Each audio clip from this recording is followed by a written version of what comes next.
Hello, everyone. This is Dr. Dan Mason, PhD, once again with another YouTube atheist on a rant. Let's begin.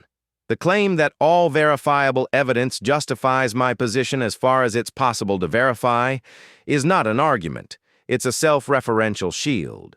It assumes that what is verifiable is the only standard for truth, which is itself a metaphysical claim. Verificationism collapses when you ask for verification of the verification standard. You cannot empirically test whether empirical testing is the ultimate judge of reality. That's a philosophical commitment, not a scientific conclusion. It is circular at its root. The dismissal of the metaphysical because it is indistinguishable from non-existence rests on a category error. The esoteric, by definition, is not subject to physical measurement. To demand empirical evidence of the non-empirical is like asking to weigh a moral value or to photograph the number 7. The metaphysical is not hidden in the shadows waiting to be discovered by microscopes. It is the precondition for why logic, mathematics, causality, and uniformity matter at all. You cannot verify the rules of logic using the scientific method without first assuming those rules hold. Logic itself is a metaphysical construct. It is not material. Yet no rational argument can function without it. To deny the metaphysical is to deny the ground on which you stand while trying to build a house. The claim that Platonic forms and foundationalism have failed for 2,500 years or more is simply false. They have not failed. They have been debated. The very fact that they persist as active schools of thought shows they have not been buried by reason. It is anti-realism and relativism that dissolve under scrutiny because they cannot account for universal, immaterial, and abstract entities, such as numbers, moral laws, or logic itself. Suppose truth is nothing more than biological wiring or pragmatic coherence. In that case, your belief that you must go to work on Monday is not rational. It is just a sound survival strategy. You're not believing it because it's true. You're thinking it because evolution programmed you to act that way. In that framework, you don't know anything in the classical sense. You have behavioral patterns. Knowledge becomes an illusion under this view. The appeal to explanatory parsimony is also misapplied here. Parsimony is not the same as truth. It is a heuristic, a helpful tool, but not a law. The simplest explanation is not always the right one. Sometimes the truth is complex. The entire apparatus of mathematics, the irreducible fine-tuning of physical constants, the existence of consciousness, and the complex problem of qualia are not adequately explained by a flat, anti-realist, naturalistic worldview. The metaphysical realm is not extra baggage.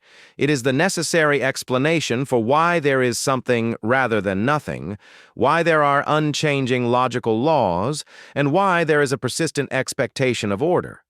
The principle of sufficient reason also works against the anti-realist position. You cannot say, things just are, without collapsing into arbitrary faith in brute facts. Why is there a rational order? Why does math work? Why is the universe intelligible? Saying it just is not sufficient. A worldview without metaphysical grounding cannot explain the why. It can only describe the what. It offers no ultimate cause, no foundation for the coherent structures it takes for granted. The claim that moral relativism is biologically grounded evaporates when it meets reality. The assertion assumes that ethical values are evolutionary artifacts with no binding authority. Yet every human being intuitively knows that torturing children for fun is evil, not just impractical, not just socially disadvantageous, but evil. Your conscience screams it. If your worldview tells you that such things are not actually wrong but only evolutionarily disfavored, then you are not living by reason. You are suppressing what you know to be true. You close with a sarcastic nod to skepticism, saying that you must go to work on Monday because you are not a brain in a vat. But the brain in a vat scenario was never the real threat. The real threat to your worldview is not skepticism.